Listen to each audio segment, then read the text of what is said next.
Rome. So wonderful to see so many people's names. I would love to see people's faces as well. Shani, hello. Gail, thank you. Elena, wonderful to see you again. Very special. And Ruthie, shalom ubracha. I can't get enough of you, Shani. Wow, thank you. Mutual. Wonderful to see Judy. Hello, Judy, and Devorah, and Shelley, and Tani's picture. Beautiful. Okay, April.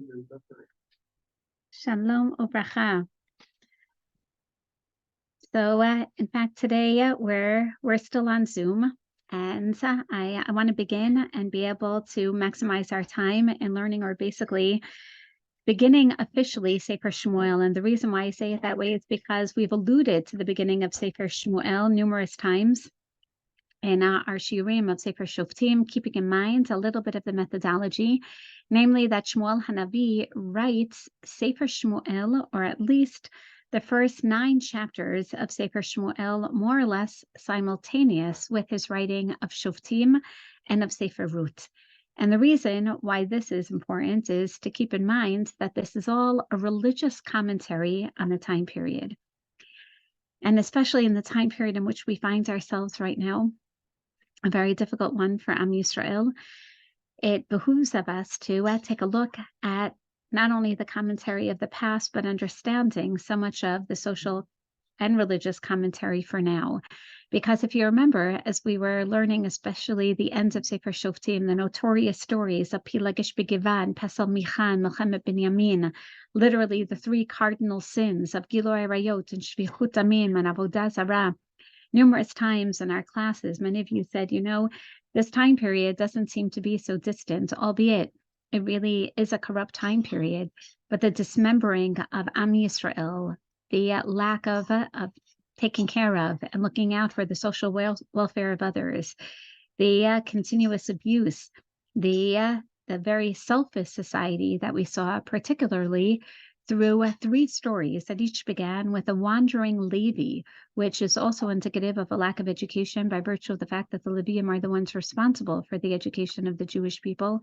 And we saw how there's really a symbiotic relationship. Once education isn't respected, once the people are going to decline in a very drastic manner, as we've seen through the cycle of Sefer Shoftim, which basically is a gradual decline of the people, so much so that last year we focused on the second half of Sefer Shoftim, where Hashem does not immediately respond to the people, but rather waits for the people to come and appoint their leadership, which we saw time and time again is disappointing, even to the nadir of God getting involved again and appointing almost a supernatural leader, the Shimshon personality, who failed us yet once more.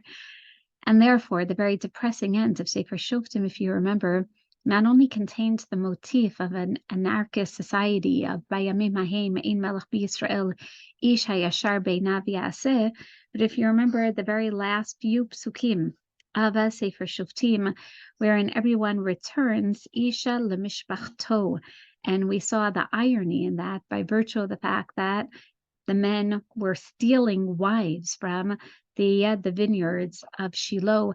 And that is not really a wholesome, let alone a healthy society, but a wholesome marriage. So the irony of the people trying to build a society, but one that we've already seen can lead to the annihilation of an entire tribe. And then again, the people of Yavesh Gilad is the backdrop, not only for Sefer Shmuel, but we ended last year with recognizing how Shmuel is already going to provide us hope by writing a simultaneous work of Ketuvim, by writing the story of Ruth, which focuses on individuals, albeit 3 individuals, Naomi and Ruth and Boaz, 3 individuals who lived during the same time period of corruption and anarchy, and yet through their acts of chesed, through their acts of kindness, through their acts of looking at others beyond themselves, as a matter of fact, through their selfless acts, whether it's Naomi, who instead of focusing on her relationship with the deceased, gets up and is going to change the trajectory of her life and that of Jewish history by returning to the land of Israel, even when the going gets tough, by seeing the selflessness of Ruth, who forfeits, like Abraham Avinu, her entire past and ultimately her entire future, not for herself, but to provide tshuva and ultimately geula for Naomi and certainly Boaz, who's willing to forfeit. In contrast to his foil character, Ploni Almoni, he's willing to forfeit his future and his legacy for the sake of providing one for Naomi and her family. And therefore, what Shmuel Hanavi is trying to tell us is that as individuals, on the home front as well, there's so much that we can do.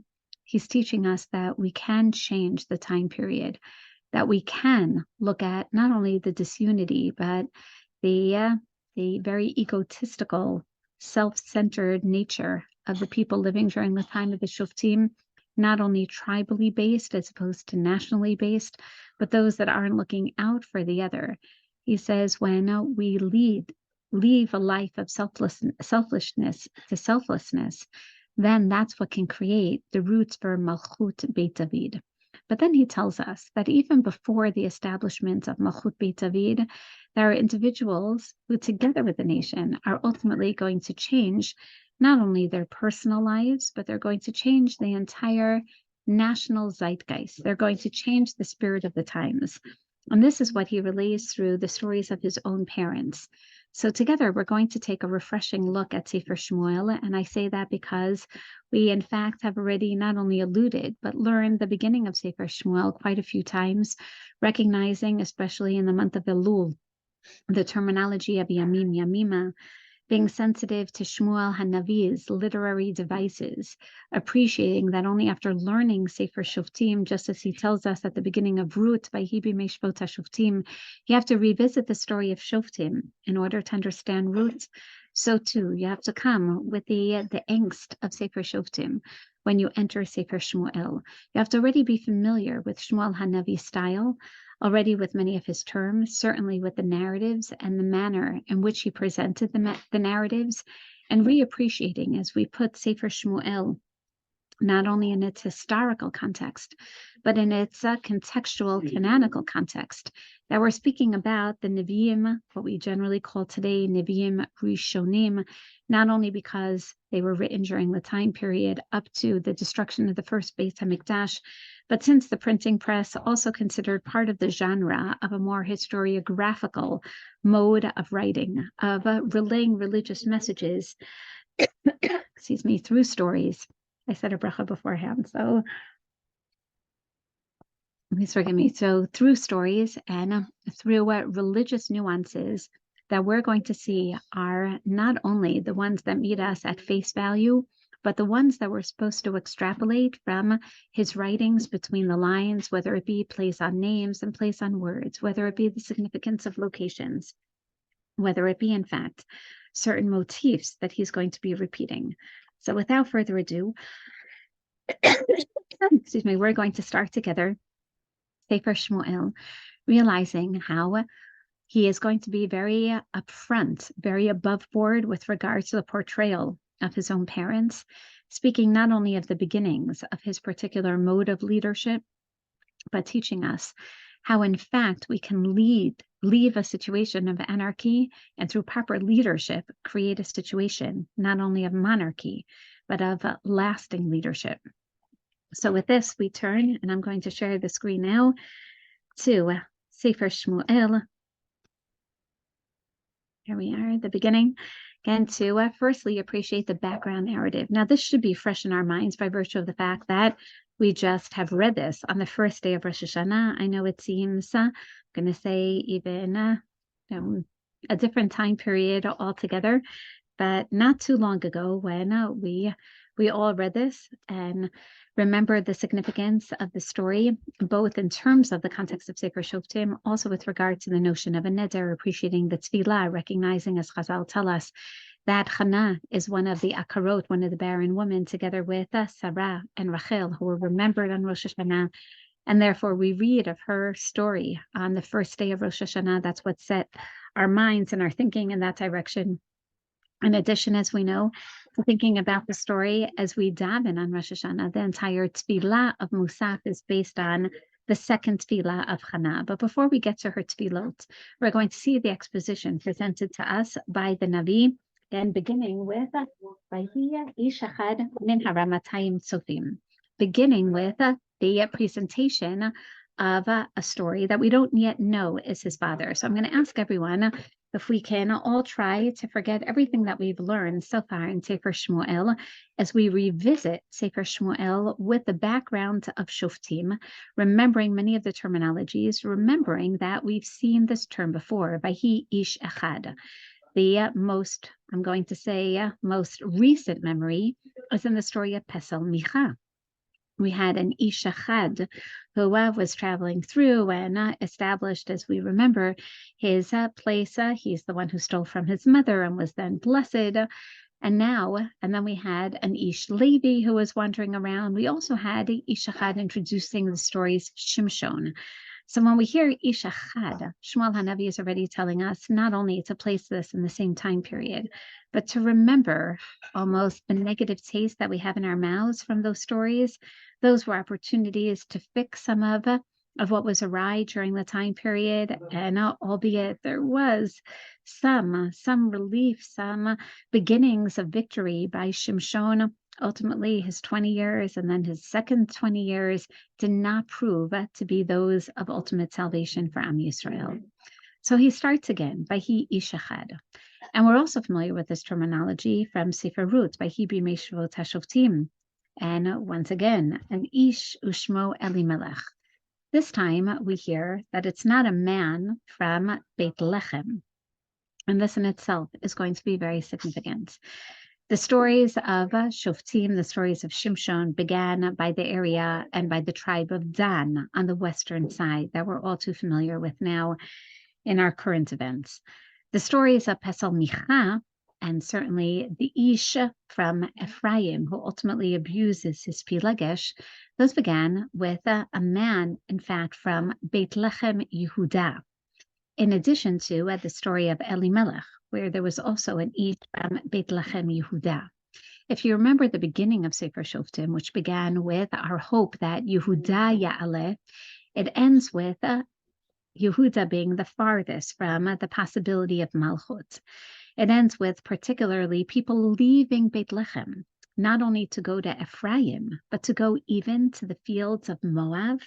In other words, our high hopes for Lo Yasor Shevet Yehuda, our anticipation of Yehuda Atayoducha Chacha, Yatcha Ba'oref Oibecha, have completely been forgotten. And now he rewrites the story and tells us, yes, Yehuda should not even be in your minds.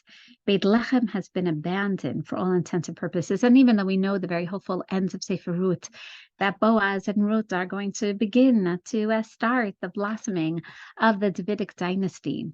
But he says, in the meantime, the focus of the country that we've seen also from the end of Sefer Shoftim is going to be the areas not of Yehuda, but of Ephraim. And on one hand, this shouldn't surprise us by virtue of the fact that the Mishkan of Shiloh is in Ephraim. And it also shouldn't surprise us because Ephraim, geographically, is in the center of the country. And therefore, even when we opened up Sefer Ruth and we saw the presentation, the exposition of Elimelech and his sons, Machlon and Chayon, and his wife, Naomi, they were called Ephratim, albeit they were from Beit Lechem. And the reason behind is, on one hand, one could argue that they're from the area of Beit Lechem, which is near Efrat, not just of today, but Derech Ephrata, he Beit Lechem. But most Parshanim explain that no, Ephrati, as we see from Shmuel Aleph, Perek Aleph, Pasuk Aleph, is indicative of someone who comes from Ephraim. So why would the family of Elimelech be called Ephratim? And the answer is because anyone from Ephraim, and please pardon me, everyone from outside of New York, all the out-of-towners, but the area of Ephraim was central, was considered cosmopolitan, and therefore everyone else was out of town. Whereas you could be from Beit Lechem and you could still be an Ephrati. And this is the basis for Chazal to explain that Elimelech must have been a Gadol Hador, must have been the leader of his generation, one of the sophisticated heads of the local government by virtue of the fact that he's called an Ephrati. He's called someone from Ephraim, which is the central area. And not only that, but this Ish Echad is going to remind us very consciously, as Shmuel Hanavi is telling us, reminds us of these wandering Leviim that we found, making their way to the hills of Ephraim, by virtue of the fact that we know, not only from the stories of Sefer Shoftim, but there's a ra'av, there's a famine. Even the father of the Pilegesh from Beit Lechem can't really afford to provide for his own daughter, albeit he really doesn't seem to want to either, but rather get her out of the house already, even to the hands of an abusive pseudo-husband. But when we look at this time period, it makes sense that if there's a Ra'av in Beit Lechem in Yehuda, in the areas of Yehuda where we're so vulnerable to the lack of rainfall, where geologically the stone is more of a chalk stone, and therefore we're completely dependent on the rains and collecting the waters in cisterns. But that changes when you leave the areas of Yehuda and Binyamin and you go north to Emek Shiloh and Emek Shechem and Emek Machmatat of today, where the areas are filled not only with hills, but of plains and of streams, ma'yanot, all the natural aquifers in the area. So it makes sense that people are going to make their way to Ephraim. Well, this man lives in Ephraim, but we're going to see that he, in fact, is a Levi, another wandering Levi story. And we should be very bothered. Another wandering Levi from Ephraim, that did not end well. Pesel Micha, he ended up in the house of Micha and ultimately turned his back against Micha. And then we saw the man from Ephraim, who perhaps himself abused as a Levi, is going to then abuse the Pilegesh as well. And then we also have, as we know, the stories just in general of Leviim, who now we understand are not where they should be. In other words, they are not in their actual place, which we've seen throughout Sefer Shoftim is what's going on in every regard. No tribe seems to be where they belong. The people of Dan are looking for other places.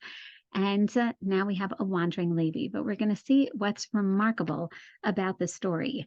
And can everyone see the map? Did it change for you as well? No, you only see the text. I'm going to stop sharing for a moment and reshare. And now we're going to take a look and see where this area is. And going to the area of Ramatayim Sofim, where Ramatayim Sofim is. So if we can look at this map for a moment together and place ourselves in the proper, as I enlarge it for a moment, and understanding a little bit of the areas of Nachala. So here we have the areas of Yehuda, and particularly right here where my finger is. Again, this is where, as we know, we have the areas of Beit Lechem, Gush Etzion. We go a little farther up, and we meet with Shevet Binyamin, as you know, right by, as you see here, Yerushalayim. Right, Ir David is still Nachalat Yehuda, and now we're in Yerushalayim. Yerushalayim is the southern hill of what generally is considered almost a four-leaf clover of Nachalat Binyamin, with, as we see, Yericho and Gilgal on its eastern side, Kiryat Yarim on its western side, Yerushalayim as its southern border with Yehuda, and now Beit El, the northern border, together with Ephraim. And we notice here that it's not as dark. It's going to be more of a hilly terrain and topography. And as we go through the hills of Binyamin, from Yerushalayim, Givat Binyamin of today, Gava Binyamin, the area of Adam, Michmas, we then make our way, and once upon a time, through Kvish Shishim, we would go straight through the areas of Ramah and Mitzpah and Ramallah, and make our way to Beit El. Today, however, we take a Kvish Okef as we go around these hills, and we can already see as we're leaving the area of Geva, there's a huge Rami Levi past Psagot. We see an area of two hills, and now you can see it very well here. And of two hills, one side by side, and where it's not really just Ramah, which means a high ground, like in Yirmiyahu Perek Lamed Aleph, Kol B'Ramah Nishma Nihi B'Chi Samrim Rachel Mevakal Banaha, but rather two hills side by side. That's the area of Ramatayim Tsofim. And it's called Tsofim because you can scout out from that area and see the entire terrain of Nachalat Binyamin. Notice that it's directly south of Beit El. Don't confuse it entirely with the Beit El of today, but rather the Beit El of today is closer. As we know, we have to take the Kvish Okef to go here. The Beit El of Tanakh really is where the Arab village of Beitin is, more or less southern, a little bit of a southern slant, and across from Beit El of today, across the road. And as we approach the areas then of Har Ephraim, to appreciate that the entire southern area of Nachalat Ephraim, now as we look at it from here, the southern area from Ephraim is all a huge mountain range called Har Ephraim. So much so that from Beit El, we've seen this also at the end of Sefer Shoftim, when the people of Binyamin are told about the grape festival, Miyamim Yamima, they're told to go to Shiloh, which is directly north of Beit El, leading a little bit to the east, right over here. And this is still called the area of Har Ephraim. So keeping this in mind, Shmuel Hanavi, or basically as he sees here, as he presents here through the presentation of his father, Shmuel Hanavi is from Ramatayim Tsofim, Elkanah, and as we look at the exposition, we're all very nervous, as we've said, from the various background that he's provided us with. But we notice that something is different right away. Vayi ish echad min haramatayim tzofim. Number one, he's not from Beit Lechem. He's from the mountain area. He really is from Ephraim. He's from this area of Har Ephraim, somewhere between Binyamin and Ephraim. We're ignoring Yehuda. They're not in the picture. Rather, Ephraim and Binyamin. Ushmo, Elkanah, ben Yerucham, ben Elihu, ben Sohu, ben Suf Ephrati. And yes, it's true that Elimelech is called an Ephrati as well. But what's interesting about Elkanah's presentation, can anyone tell me what have we not seen throughout Sefer Shoftim, especially those last 4 chapters, the 3 notorious stories, even when an Ish Echad was presented, even in the Shimshon story? What is unique about Elkanah's presentation?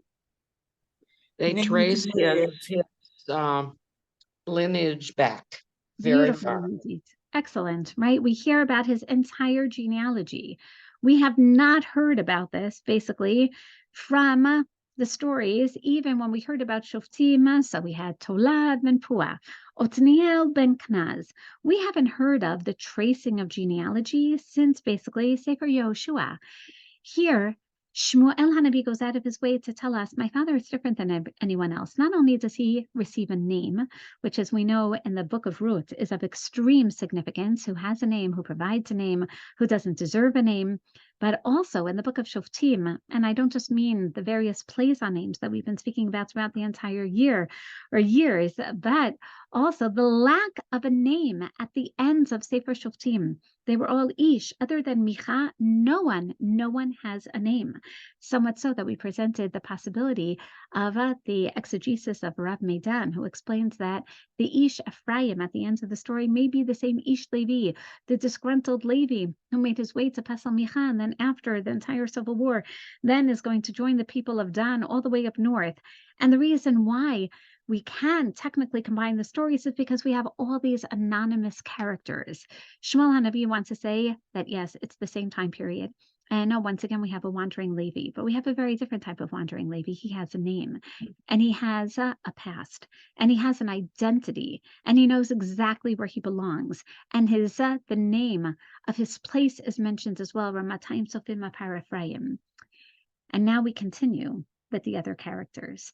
Below Shtei Nashim, and he has 2 wives. Wait a second, can we just pause for a minute? Do you remember our classes where we discussed that the Isha Halevi, the Isha from Beit Lechem, who makes his way to Har Ephraim in the end of Sefer Shoftim, that he has a pilegesh, and we said, why does he have a pilegesh and not a wife? Who remembers? Why would someone take a pilegesh? So we said only for conjugal pleasures, but that also means that they're basically isn't any obligation of inheritance.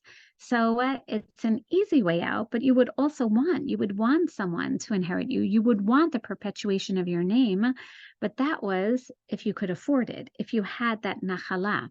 So this man, the man from Ephraim, didn't even take this woman as a wife with long-term financial responsibilities, only short-term, which is also indicative of his social economic status, that he was a very poor person. Someone who takes more than one wife, not only today, but this is which, as we know, is based on Cherem Rabbeinu Gershom, no longer allowed. But the idea of taking within Ashkenazi communities, with the idea of taking two wives, is certainly an expensive venture. And therefore, the Nevi explains, no, don't think that Elkanah is very wealthy. He's not. The reason he has two wives is because Shema Achat Chana v'Shem Hasheni Pnina, v'hi lepnina yeladim u'lechana in yeladim. Notice the chiasm within the pasuk itself, which basically tells us that he took Chana as his primary wife, but she couldn't have children. So he took another wife, a Shenit, Pnina, even though Chana is still called the first wife. And now we understand. Pnina, notice now, Pnina has Yeladim. Chana doesn't have Yeladim, and that's why he took Pnina as a second wife. Chana in Yeladim. Now we also know that there is a halacha that we can even turn back to Avram and Sarah. If you've been living in Eretz Yisrael for 10 years, married without children, then technically you could divorce your wife. He could have divorced Chana, but he doesn't. And we're going to see in the ensuing psukim because he loves Chana. But at the same time, it's important to him, even during a time period where no one sees the value, not only of life, but of perpetuating life will annihilate an entire tribe. Elkanah does want to have Yeladim, and he does take a wife so that there will be Yerusha. But let's take a look now at the juxtaposition of psukim. ועלה האיש ההוא מעירו מימים ימימה להשתחוות ולזבוח להשם צבאות בשילה ובשם שני בני אלי חופני ופנחס כהנים להשם. Firstly, the juxtaposition teaches us that why does he go up to Shiloh on a regular basis? Ulachana in Yeladim, v'ala ha'ish hahu miro miyamim yamima. Because Chana doesn't have children, you're supposed to see this really as what's known as literature as anadiplosis. Read that last clause, L'pnina Yeladim ulachana in Yeladim, not only as the completion of the previous verse, but also as the introduction of this next verse. Because Chana doesn't have children, this ish goes up on a regular basis. Now, we already know from the end of Sefer Shoftim, by virtue of the fact that the Zikenim, that the elders had to provide directions for the people of Binyamin, who we've just seen on our map, live directly south of the area of Shiloh, and yet still don't know the ways, location. They don't know how to get to Shiloh, to the area of the Mishkan, indicates that most of the people were not going to Shiloh. We've also seen from the scene of the war that they went to Mitzpeh to cry, and they're going to Pesel Micha, that Shiloh is not a visited area. It was meant to be the centralized place of worship of God. It was meant to be the place where, through ultimately the leadership of what began as Yehoshua, they would recognize divine leadership. They would all come together 3 times a year, Vabiotim al Har Kachi, and yet the very fact that Elkanah goes up to Shiloh tells us, and the fact that also we only hear about 2 Kohanim, it must be that the area was not very crowded. It wasn't regularly visited, as corroborated by the end of Sefer Shoftim. But let's take a look also at this terminology. Do you remember the Shir Miyamim Yamima? And as was pointed out last year, we've seen that this term only appears 5 times in all of Tanakh. The first time is by Karban Pesach, Miyamim Yamima. It is a chok. You have to observe this on an annual basis. You're going to get together with your families, and there's going to be such a festivity. But then we saw that it's also employed in the story of Bat Yiftach. And then with regard to the days that the women are going to mourn for her for 4 days, miyamim yamima. And then we saw that it's also employed by the story of Melchemet Binyamin, when the women go and they dance the dance festival. Yes, Chag LaHashem b'Shilo miyamim yamima. the men, the remaining a few hundred men, 400 men from Binyamin should come and just take these innocent women dancing in the vineyard surrounding Shiloh. So why is Shmuel Hanavi reincorporating this here? Miyamim Yamima. Does it refer only to Pesach time? So the various Parshanim, the Radak explains, he says it must mean that Chag LaHashem b'Shiloh Miyamim Yamima, yes, another annual holiday. And we discussed that maybe this is a reference also to the Shalosh Regalim. So he goes up, Shalosh Regalim, Lishtachabot, Lizbach, LaHashem Tzbaot b'Shiloh. But we're going to see, especially due to the timing coming up very soon, but also the terminology, not just of Bat Yiftach, but also the girls of Shiloh dance B'Chag Hashem, Miyamim Yamima. The great festivals are not Pesach or Shavuot or Sukkot. They're around the time of Tu B'Av. And therefore, Miyamim Yamima also refers to the Tu B'Av season. And then we understood why the daughters cry for Bat Yiftach 4 days a year, on Pesach, and on Shavuot, and on Sukkot, and on Tu B'Av. Basically, any time families get together, it's a time to mourn. It's a time to mourn all those who aren't there. It's a time to mourn all those who couldn't have children. And especially the grave festival now.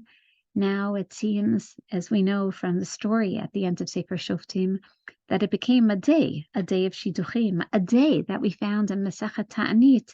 The woman would go out then every year on Tu B'Av and on Yom HaKippurim, and these would be days that were set aside as auspicious times for Shidduchim, maybe even for the lower class women to get married on this day. Miyamim Yamima. Now we understand that particularly at times, not only that one is required to go to the Mishkan, but also on Tu B'Av, when the women would dance, and when they were hopeful that they would begin their families. That's when Elkanah would go up, perhaps these 4 times a year, Lishtachabo v'Lizbach LaHashem Tzbaot b'Shiloh, to daven for his wife. But let's take a look. Davening then, and we're going to see how significant this is. He would go up to literally prostrate and sacrifice Lizboach LaHashem. The reference to a zebach is oy shlamim. He would sacrifice and participate, basically have a family barbecue, not only because it was a regel, but also this way they were able to eat and participate. But obviously the Kohen receives the choicest of the meats, and some is going to be burned on the Mizbeach. And as such, this was Elkanah's not just tribe, but quad-annual custom to go up and to beseech HaKadosh Baruch Hu for children, Miyamim Yamima. And here, not only is he trying to fix the previous Yamim Yamima by properly showing us that he's a family man and that he has 2 wives that he took, not because he sought to have wives, but because he wants children. But wait a second, it's not just about having children. He also has a sense of fidelity. Now, it's true that Shmuel Hanavi is writing this about his own father, but we're going to see that it's not just about lauding his father, and it's not just about simultaneously offering us a socio-religious critique of his society. It's also to explain to us some of the problems of the time that even as we're going to see, his father is also going to be part of. So let's take a look. V'sham shnei b'nei Eli Chofni u'Pinchas kohanim LaHashem. A very strange exposition within the verse.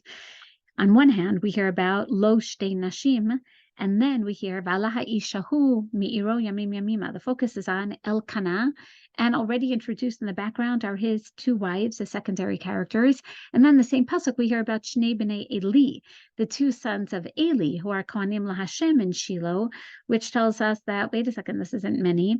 The fact that there are 2, to a certain degree, reminds us also of the 2 remaining sons of Aaron, perhaps, but it also tells us through the presentation and the juxtaposition that we're supposed to be appreciating that the 2 primary characters in the story are going to be Elkanah and Eli. And just like Elkanah has 2 wives, Eli has 2 sons.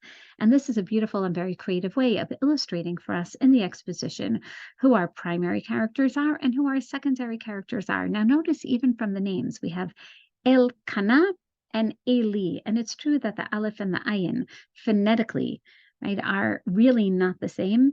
But it's interesting that they both can have a similar sounding Elkanah, Eli, but even more surprising. And as we know, Shmuel Hanavi, who I'm going to argue is going to employ plays on names more than any other literary device. And notice, what are the names of the secondary characters? The two wives are Chana and Pnina, right? The roots are Chen, right? Grace, and Pnina, Pan, right? A face or a facet. We have Chana and Pnina. Very interesting. Berchat Kohanim, Yisa Hashem Panav Elacha, Ya'er Hashem Panav, Ya'er Hashem Panav Elacha Vichuneka. So both of these names within the characters of the wives of Elkanah. Now let's look at the sons of Eli. Notice that just as we have Chet Nun and Pei Nun, now we have Chet Pei Nun Chet. Wow, wow. And basically, what the Navi is teaching us is that, yes, indeed, you're supposed to look at them as parallel characters. And this is going to contain numerous connotations that we're going to continue to develop. But the most basic idea is that, wait a second, when we look at Chofni, Chei Pei Nun, that's not Pan and that's not Chen. No, what's Chofen? Chofen are ashes. Wow, his name is Ashes. Pinchas, and we've never heard this name Chofni before. Pinchas, we know. Pinchas is a Kana'ila Hashem. And within his name, again, there is Pan and there is Chen, kind of backwards. But this name, Panach, Faneach, Gana, Panach, exposure, right? We have ashes and exposures. Basically, is playing off of their names. They don't have the same panim. They don't certainly have the chen that Chana has. But we already know that the role of the characters is going to be very significant, especially introducing us both to the primary and the secondary ones. Let's continue Pasuk Daled. Vayhi hayom vayizbach Elkanah v'natan lepnina ishto ulecho baneh uvnoteh hamanot ulechana yitain mana achat apayim ki et Chana ahev v'Hashem sagar rachma. Now again, very significant within the story is Vayhi hayom. Chazal will tell us the day, and generally Rosh Hashanah must be Rosh Hashanah, but we're going to see that Chazal tell us, no, actually it couldn't have been Rosh Hashanah because it's, we're going to see by Yizkar Hashem that Hashem remembers her on Rosh Hashanah. So this must have been before Rosh Hashanah. So on the most basic pshat level, Hayom is one of these Yamim Yamima. It could be Pesach, it could be Shavuot, it could be Sukkot, or it could be Vayhi Hayom. It could be very close to Rosh Hashanah. It could be Tu B'Av, Vayhi Hayom, on that day, that all the girls would go out to dance, that all the girls would be glowing with the hope of starting families. That's when maybe Chana's face was the most ashen. And that was the day that Elkanah would give a zevach, v'natan lepnina ishto ulecho baneh uvnoteh hamanot, and he would provide the portions of meat to Pnina and all of her sons and her daughters. But for Chana, yitain mana achat apayim. And here the Parshanim interestingly explain that on one hand, mana achat apayim could mean double. He would give her double the amount. But we're going to see in just a little while that it could very well be that Pnina, there are numerous solutions. Chazal tell us that Pnina had 10 children. So if he gave Pnina and her 10 children their portions for the meal, and then he gives Chana double the amount. I mean, I think about her eating 22, pieces of meat, right? That's literally, again, going to be the Surah Bal Tashchit. Most of the Parshanim explain apayim doesn't mean kiflayim. It doesn't mean double the amount that he gave Pnina. Either it can mean a double portion in general, not double what Pnina had, or that it's really an expression of his countenance. When he provided for Pnina, he provided as a sense of obligation. He has to provide for his wife and children. When he provided for Chana, that was apayim. That was with erech apayim. That was with a different countenance. That was with compassion. And now we understand ki et Chana ahev, because he loves Chana. And therefore he can't separate from Chana. And therefore there's a different countenance. There's a different expression of love. V'Hashem sagar rachma. And we hear again, maybe even this compassion, because Hashem has closed her rechem. But as we've already noticed, Shmuel Hanavi is going to allude through all of his literary terminology to different stories, not only in Sefer Shoftim, but to different stories in Tanakh. Can anyone tell me who's the only other character of whom we hear that he loves his wife, not with the term Vayahava, that we find by Yitzchak also, but he loves his wife and V'Hashem Sagar Rachma, the exact same terms? Everyone should be yelling out. Was it Rachel? Excellent, excellent. I saw Gail mouth this as well, Yaakov and Rachel. And we're going to pause just for a moment to also already notice that in the story, he's going to bring in, even when unnecessary, he's going to bring in numerous allusions to Rachel Imenu. And it's not only that today is Gimel Cheshvan, exactly 8 days before the yahrzeit of Rachel Imenu, according to Chazal. But by the way, we can definitely hear her crying for her children. V'shavu me'eretz oyev, v'shavu banim levulam. This is her month of crying, and all the mothers to cry together with Mama Rachel, no question. Rachel, he's going to weave Rachel Imenu into the stories of the first few chapters of Sefer Shmuel. I'm wondering, why weave Rachel? As a matter of fact, Shmuel, you're a Levi, as we're going to see. Why weave Rachel? Well, firstly, what is the geography? What is the area that we're speaking about? We're not just now in Nachalat Ephraim, but very soon we're going to bring someone in from Binyamin. We're right between Binyamin and Ephraim. He is in the area of Ramah. He comes from Ramatayim Tzofim. He's right by not only the place of the birth of Binyamin, but the death of Rachel. So this is part of his consciousness. This is where the story takes place. Of course, Rachel is in the background. And we all know, why did Rachel die? Rachel died because of Yaakov's oath of the Trafim, because there was Avodah Zarah going on in the background. And he's going to tell us, wait a second, there's a lot of Rachel in the story. There's a lot of Avodah Zarah going on in the background, and we're going to have to change this. And the change, the tikkun for Rachel, is her death and the birth of Binyamin. So Binyamin is going to have to come to try to get rid of the Avodah Zarah. Binyamin is going to come to change the zeitgeist of the people. But it's even more than that. Here, even in describing the relationship between his father and his mother, he's going to allude to Rachel. And he's going to also contrast his mother with Rachel Imenu. For after all, we know that Vayar Hashem kisnu'a le'ah, vayiftach et rachma, ve'Rachel akara. From here, we see that Hashem got involved to open up Leah's womb, which until that point must have been closed as well.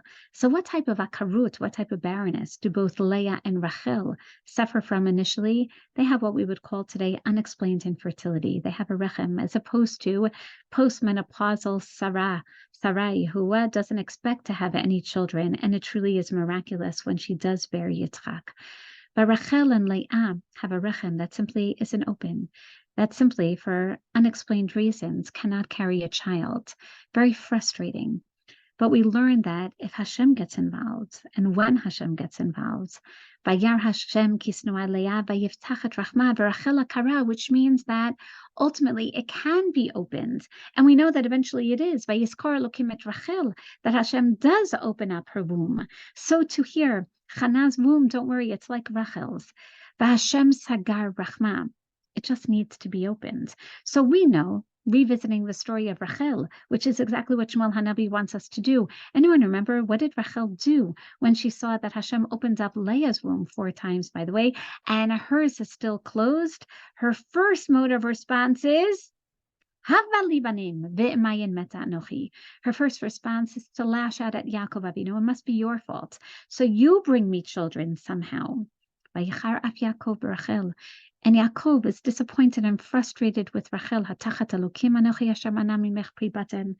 So response number 2 of Rachel is going to be fine.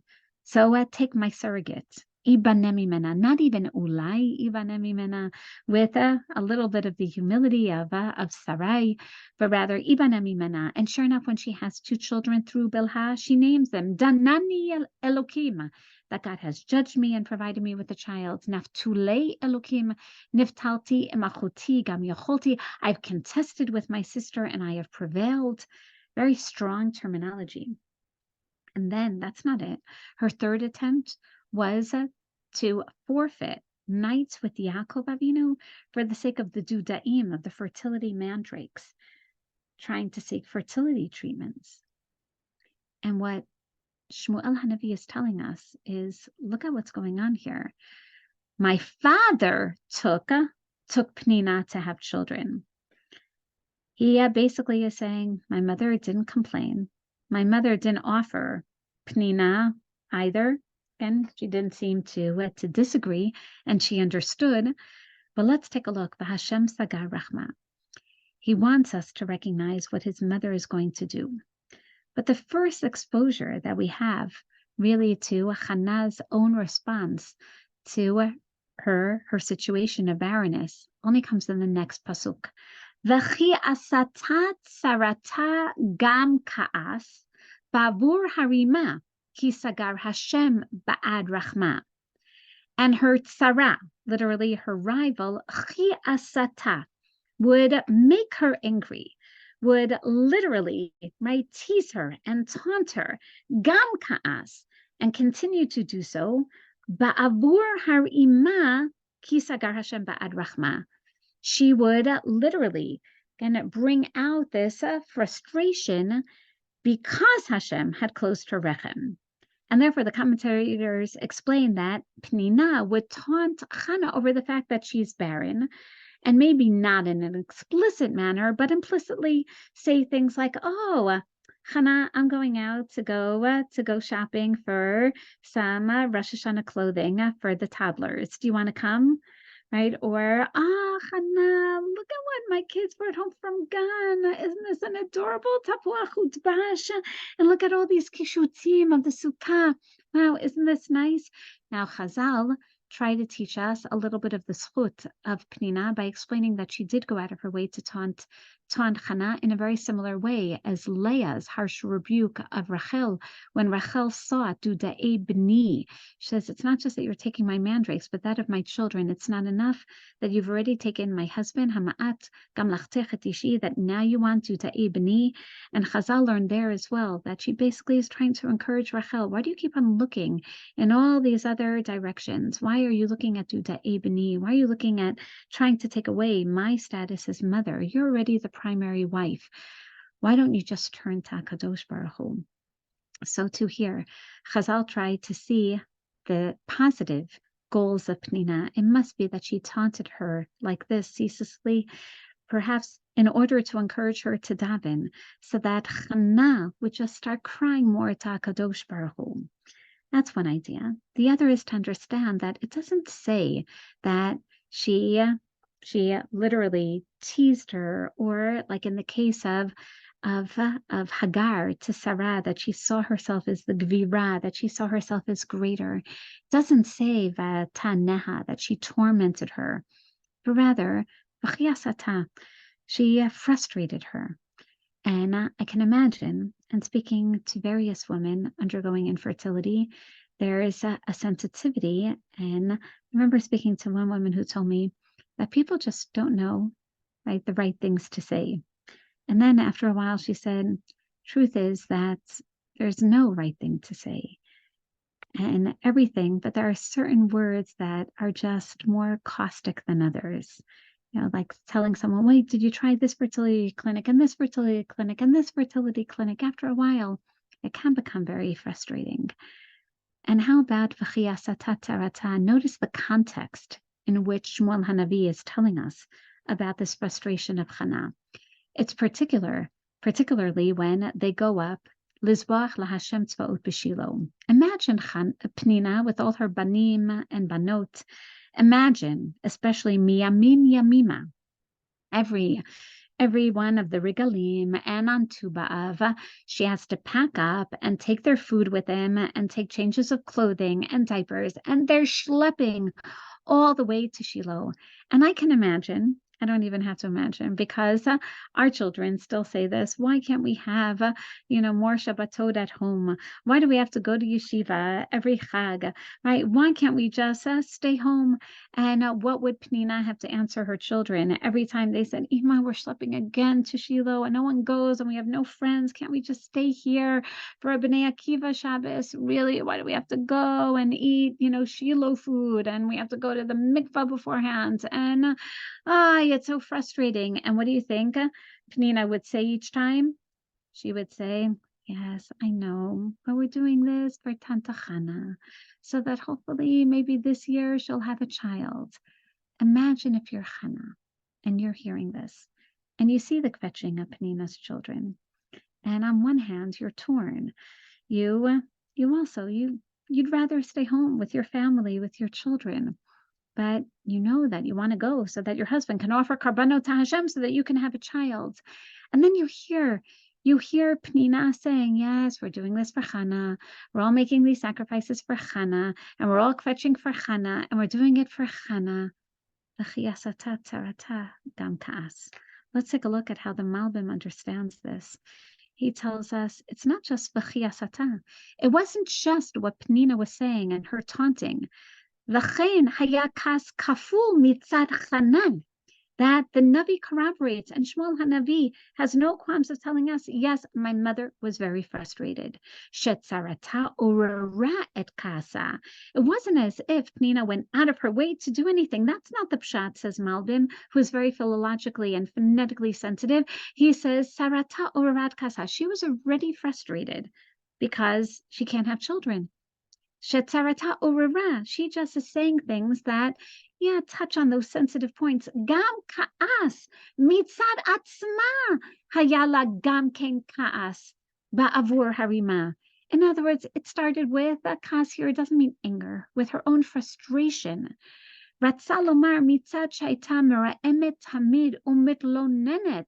Al ki sagar Hashem bad Rachman. She herself, to a certain degree, we hear the resonance of Rachel Imenu. She really was kvetching. She was pushing Elkanah a little. Yes, let's go back up to Shiloh. Maybe it'll work this time. Let's try it now.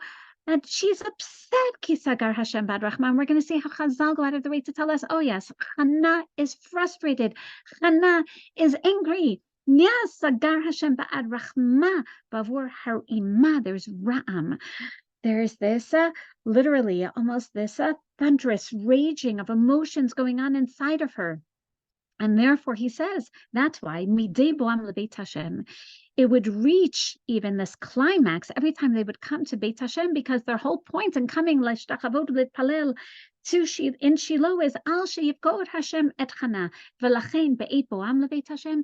Dafka, when they had to pack up, when they had to schlep, when they had to go to Beit Hashem, niskaru b'tzaratam tamid.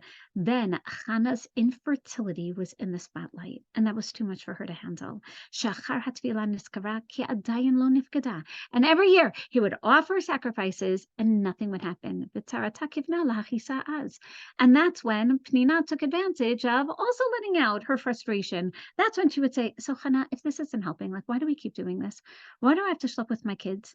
And this is really, and I'm sure that Penina wasn't just complaining to Chana and wasn't just answering her children, but to Elkanah. Really, Elkanah, do we have to keep doing this? I make much better, food at home than to offer the shlamim, and it's raining outside and it's cold, and we still have to go schlepping over here.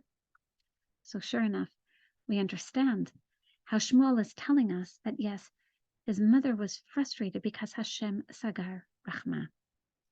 And at first he tells us that all that's being done in order to alleviate some of the pain, in order to provide some hope, all that's being done on a religious level is vayizbach Elkanah, is lishtachavot v'lizbach laHashem, same old, offering karbanot in Shiloh.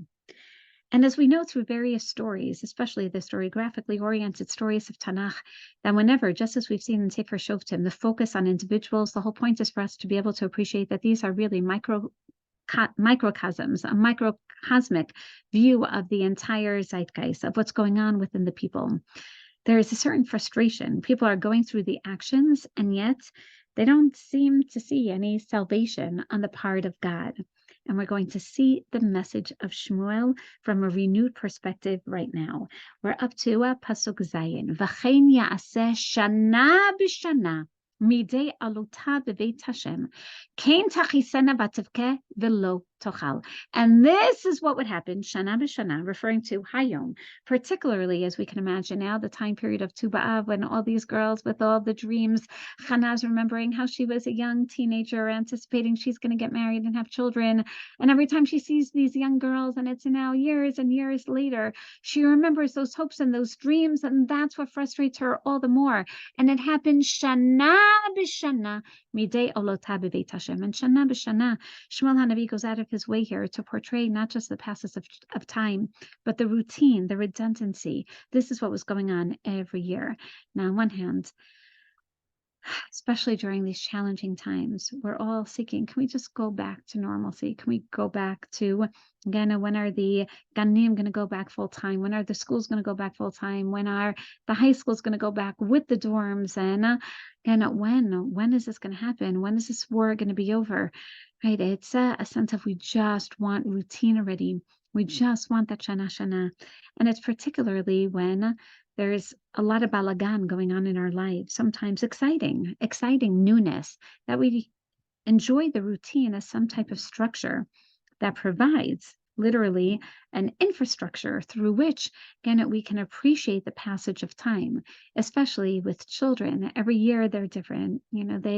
This year, these children, Ola Likita Aleph. This year, they can say the Manishtana, right? Next year, they're already going to be starting calculus, right? Now, they're starting to learn Mishnah and Gemara, and we appreciate the passage of time, but not if everything is same old, same old. If one doesn't have children, then every year is just like the previous year. And every year really is redundant. And every year is like Groundhog Day. And every year, right, is just the same. And perhaps, though, all the more frustrating because nothing has changed. Midei olota b'beit Hashem. Kein tachisena v'tivkeh v'lo tochal. And that's why every year she would basically be even more frustrated, and she would cry, and she wouldn't even eat. Until now, and Shmuel HaNavi presents to us a general exposition beginning with Vahi Ish Echad, who comes up miyamim yamima, telling us this is what's been going on for years, shana b'shana. But now he interrupts to tell us what happened one year. And I always imagine his mother, maybe his father, telling him the story and telling us, yes, one year, Elkanah said, Lama tivki v'lama lo tochli. And clearly he didn't just say this year. He always asked it. But the change is going to be the following. Vayomer Elkanah isha chana lama tivki v'lama lo tochli. Why are you crying and why are you not eating? V'lama yera levavech. Halo anochi tov lach me asara banim. After all, am I not better for you than 10 sons? So on one hand, and I'm sure many of you have learned this in the past, and I remember even giving shiurim during the month of Elul about this idea of, you can see Elkanah on one hand really as a tzaddik. He loves his wife so much, and he's saying, look, I love you more than 10 sons. And yet he doesn't necessarily fully understand that the love, spousal love, is very different than the maternal love. That's clear. And some may argue that here, Elkanah, who was the one leading this religious revolution, so much so the Chazal tell us that as a microcosm, it's not just Elkanah working on behalf of Hannah every time he goes up to Shiloh, but he went up Miyamim Yamima specifically at the time of the Shalosh Regalim and on Tu B'Av to fix the Yamim Yamima of Bat Yiftach, and to tell us what proper worshiping of God is all about. The Midrashim, the Midrash Shachar Tov tells us that like a Pied Piper, Elkanah would take different routes every year, Miyamim Yamima, each one of the Shalosh Regalim, in order to bring more people to Shiloh, to fix the problem of the desertion of Shiloh. And here we see that, yes, he really is a tzaddik. Chana, I love you so much. But maybe the year came when he said, can we just resolve ourselves? I love you so much. And can't we just be happy with what we have? Which is not an anti-religious statement, but sometimes we actually say this, that it's okay to be happy and to be resolved with what we have. And Elkanah is saying, can we just maximize the status quo? Can't we just, like an amazing Chabad couple, go around and inspire people and bring more people to Shiloh? But we have to remember that Shmuel Hanavi is writing this with the background and with the association and with the consonants of other stories. Can anyone tell me, what is this phrase of Elkanah, which is really Shmuel's phrase? What does it remind you of? Where else do we find? Again, Yaakov and Rachel. Isn't it the same? Halo anochi tov lach me'asa Rabbanim. Yaakov, I would say, Right. responded To Rachel. not, but how did Yaakov respond? Oh, Responded with what more can I anger. do? Right. I would even say more anger, in the sense of Hatachat Elokim anochi asher mana mimech pri bata, and why are you coming to me? Elkanah is being very, I'm going to say, very forthcoming towards Hannah, and saying, I love you so much. My love is greater than that of Asara Banim. Where does he get this idea? And by this, I mean, not really where does Elkanah get this idea? Rather, where does Shmuel, what is he alluding to when he writes this? What does he want us to remember? Halo anochi tov lach me'asara banim.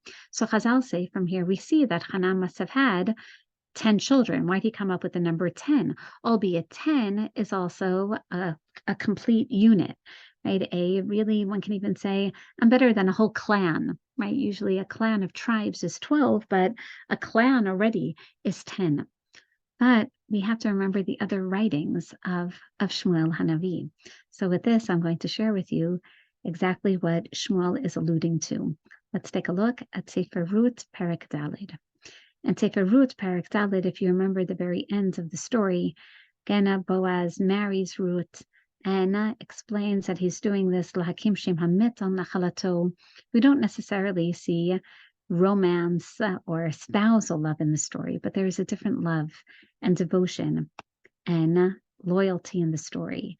That if a story began with a dedication of a daughter-in-law to the mother-in-law, and there really isn't any romantic terminology, and what we see is something remarkable. The word ahava only appears once in the story, and it's not between Boaz and Ruth. Pasuk Yigimel. ויקח בועז את רות ותהי לו לאישה, ויבוא אליה, וייתן השם לה הריון ותלד בן. ותאמרנה הנשים, do you remember the same women who estranged themselves from Naomi, hazot Naomi? They now tell Naomi, Baruch Hashem, asher lo hishbit lach goel hayom. You now literally have a goel, a redeemer, someone who is going to inherit and perpetuate the land of Elimelech. Vayikare shemo b'Yisrael, and they're not just referring to this little boy's name, who's going to be called Oved. Rather, they mean Elimelech's name, your family, Machlon's name. It's going to continue in Yisrael. Vayalach l'mishiv nefesh u'lechakel tevatech. And this child will also be one to restore you with life. Your full tshuva has been achieved, Nomi. And on a practical level, he'll be the one to provide for you in your old age. But now they tell her, they play off of u'lechalkel et sevatech. This child isn't even really your child. Rather, it's the child of your daughter-in-law through your son, who is no longer. But ki kalatech asher ahavtech yeladito asher hi tovalach mishiv'a banim. Your daughter-in-law who loves you, yeladito. Your daughter-in-law clearly loves you. She was willing to sacrifice her entire past for you. What we saw at the beginning of Ruth is seen as devotion and loyalty, as we discussed in class. Now, the very fact that she was willing to forfeit her entire future to marry someone just so that Naomi's name could be perpetuated, so that not just a field will be purchased in the long term, in the short term, but in the long term, so that now a name in Israel will not be destroyed, like the tribe of Benjamin was destroyed. So we discussed all the tikkunim, the antithesis of Sefer Ruth to the thesis of Sefer Shoftim. But now we see that, yes, it was kalatech. It wasn't just devotion and loyalty. If she was willing to sacrifice her past and her future, she, like Abraham Avinu, she must love you. Yeladeto, she gave birth because she was so selfless. Asher hi tovalach mishiv'a banim. Now we have to time out. What is Shmuel alluding to here? Okay, 10 at least is a complete unit. But what is the children of Eo, for example? There are 7 sons and 3 daughters. What is 7 sons here? Right? Better than 7 sons. So Shmuel Hanavi, when he writes the story, obviously already knows about David. See at the last few psukim of Sefer Ruth. He already knows that he's going to be anointing David. And David is either the 7th or the 8th. We'll take a look at this when we talk about the anointment of David, the Ezrat Hashem, this year as well. But when we hear that Shiva Banim, that's an allusion to the family of David, right? Yishai is the father of either 7 or 8 sons. Yes, she is greater than the Shiva Banim.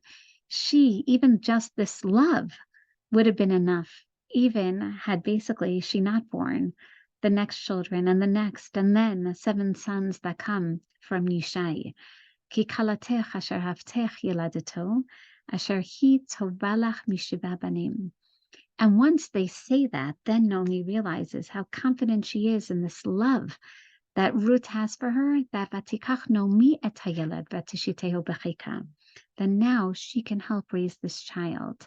Vati lo omenet. So much so that then the Shechinot come back into the story and say, Yulad ben Naomi, oh my, it's a child really born, so to speak, to Naomi. Meaning Naomi realizes how intertwined she is with Ruth, who loves her so much. And she is greater than Shiv'a Banim, than 7 sons who can come from her. Now this is truly remarkable because excellent. We also have, again, beautiful. Mali is saying, Yiftach Banim and Gidon Banim, meaning the numbers of their children of 70, the play on 70 and 7. Is that what you're referring to? Or their children, meaning Yiftach doesn't have Banim, only a Bat, which is 1, and Gidon ends up just with Yotam. The motif of sons in Shotim versus Shmuel. Very nice. That's what made beautiful. The idea of Banim, and by the way, I would argue in Sefer Shoftim, it's more about how many sons and how many wives, especially the second half of Sefer Shoftim, and definitely the idea of even Gidon, who has 70 in the end, they're all murdered.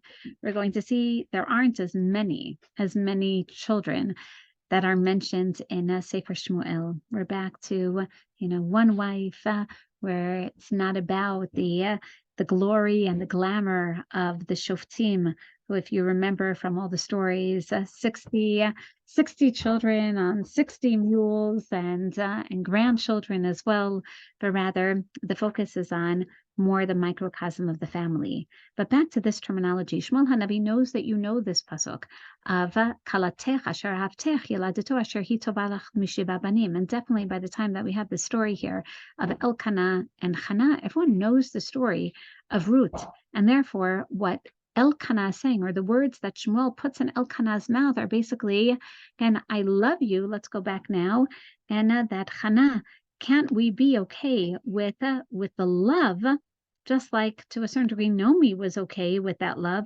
Can't we be okay? And after all, lama tivki, lama lo tochli, lama yara levavech, halo anochi tov lach me'asara banim, because I love you. And Ruth herself is greater than kalatech asher avtech asher hi yeladech asher hi tovalach. Not the child. She is greater than shiv'a banim. So he says, can't it be like the Naomi and Ruth relationship? It's true that in the end there was a child, and clearly Shmuel Hanavi is alluding to the fact that, yes, he also is this prodigal child, almost like Oved and Yishai and David, but all the more so He's saying, okay, you have to understand that story in order to understand this story. Elkanah, my father loves my wife, it loves my mother. And therefore, what Elkanah was saying is, can't this love be enough? And can't the children basically, Halo anochi tov lach me'asara banim. In other words, Pnina has the children, and you, this love relationship that we have, this is even better. In which case, he's not saying anything wrong. He actually is incorporating the same exact ideas that we found in not only society, but as the Nashim said, Kalatech asher avtech asher hi tovalach mishiva banim. That once you have love, and he's saying this is a beautiful relationship of love that we have. Halo anochi tovalach me'asara banim. You don't need the 7 sons. I have the children already. And now the children really, Elkanah is saying the children were for me. The children were so that, like, remember, Nomi and Ruth, so that the line would be perpetuated. So my line is perpetuated, Chana, right? So why can't we just enjoy this beautiful love relationship? And truth be told, Chana really could be fine with this. In other words, Puriya Varivya, the mitzvah of her husband, he fulfilled. His line is going to be perpetuated. And just like Sarai gave Hagar because she was afraid that the promises of Hashem wouldn't be fulfilled. As soon as Yishmael is born, great, the promises of Hashem have been fulfilled. She hopes, Ulai Baneh, that she could have a role in Chinuch. And so technically, Elkanah is saying, let's just enjoy, really appreciate this love, right? Why else have children? And technically, he's right. And technically, Chana could have been fine with this. Chana could have said, you know what, Elkanah, you're right. We have a beautiful relationship. Let's become an amazing Chabad couple. We'll go and we'll perform outreach for everyone. We'll continue in having an effect on society. Now we see the change. What Shmuel HaNavi is teaching us is one of the most important life lessons.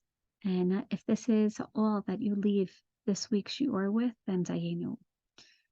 What Shmuel HaNavi tells us, not just in the next pasuk, but Takum Chana, and in our very last year together in Yerushalayim, just a few months ago, that also seems like years ago, we saw this word Vatakum that appears particularly in the writings of Shmuel HaNavi, and he employs it in a very particular manner. In a case where he always presents the man as the leader of the generation, as the one in the spotlight, as the one who should have perhaps been doing more to lead the people, whether it's the case of presenting Barak as the military general who ultimately is going to, as we know, literally cower to the background, as Dvorah, Vatakum Dvorah, is going to lead the people in war, whether it's in the story of Elimelech, who really should have led the people properly during a time of famine, to pray more, to perform tshuva, but instead abandons the people and goes to the fields of Moab, where Nomi could have stayed after the death of her sons and her husband, but instead Vatakom Nomi. Nomi decides on her own that she's going to go back, because she so badly wants a relationship with God. And so too here. Shmuel HaNavi writes the story by saying that, yes, my father is great.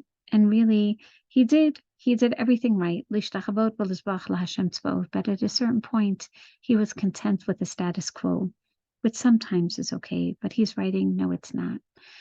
Especially when you know the status quo of Sefer Shoftim. And therefore, with the very same verb that we find by Nomi, by Ruth, by Esther, by Abigail, by Rivka, and by Dvorah, we find it here as well. Vatakom Chana. And this verb alone, he's saying, my mother got up and she became the active one.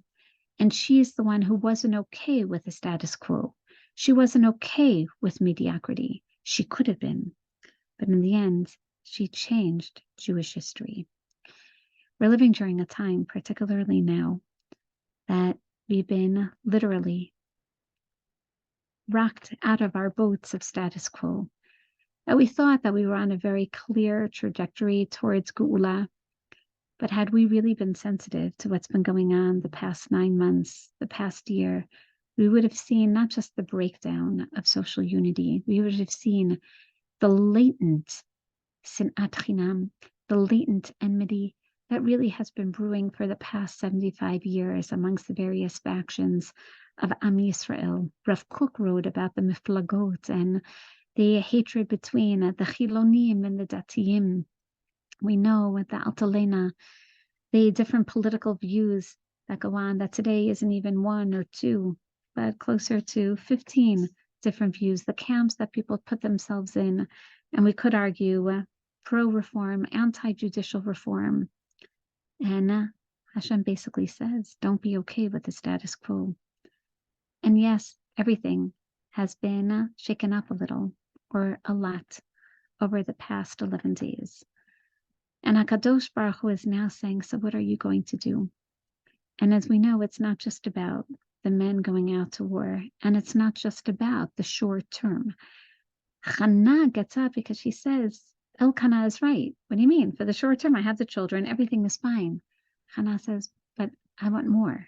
I want more, and I'm thinking of the long term. And this is really Shmuel's message to us. If you really want to change around Jewish history, if you really want to create change, then vatakom chana. Then you're going to have to get up, and you're going to have to leave your comfort zone. And you can't just be okay even with sending your sons to war. You have to do a little more. Vatakom chana.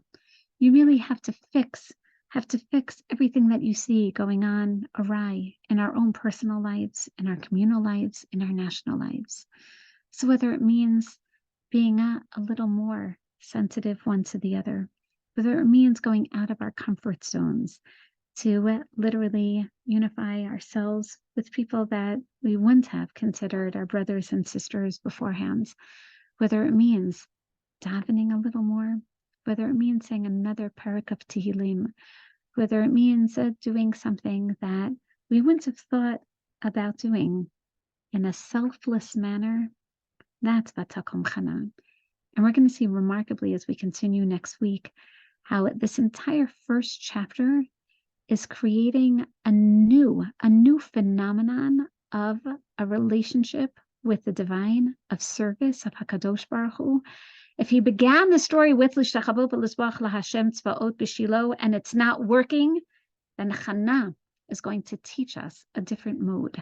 And that's the mode of tefillah, which we kind of know about. You know, Moshe daven, the Abraham daven, Yitzchak, Yaakov daven. Chana is going to say, you have no idea what the power of tefillah is. We have no idea. And Shmuel HaNavi is going to say, give up already. And no more. L'shtachavot v'lizbach laHashem.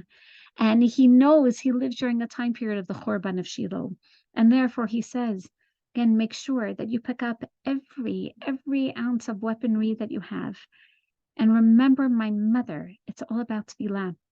And he's going to transform his generation from a generation that has become so dependent on symbols and so dependent on sacrificial worship and so dependent on literally physical intermediaries with God.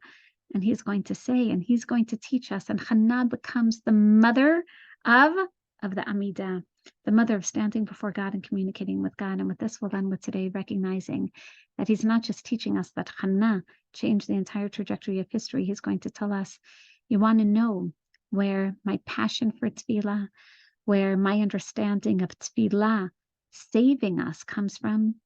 He says that I learned from my mother. And therefore, we need this story more than ever in order to understand not just the future of Shmuel and not just the underlying foundation of what establishes Malchut, but ultimately, in order to understand, especially for our time, how tefillah really is at the core.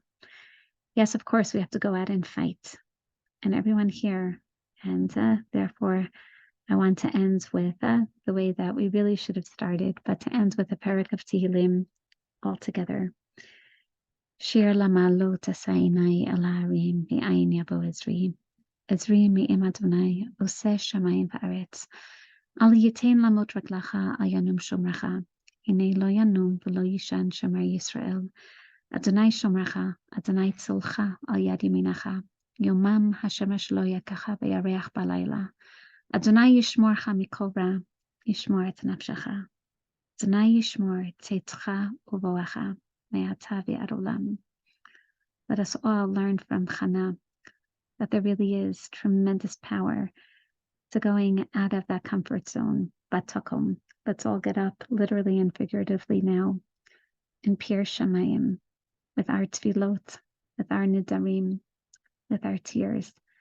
And we're going to continue to learn from Chana and her son Shmuel exactly not only how wars are fought, but how victories are achieved.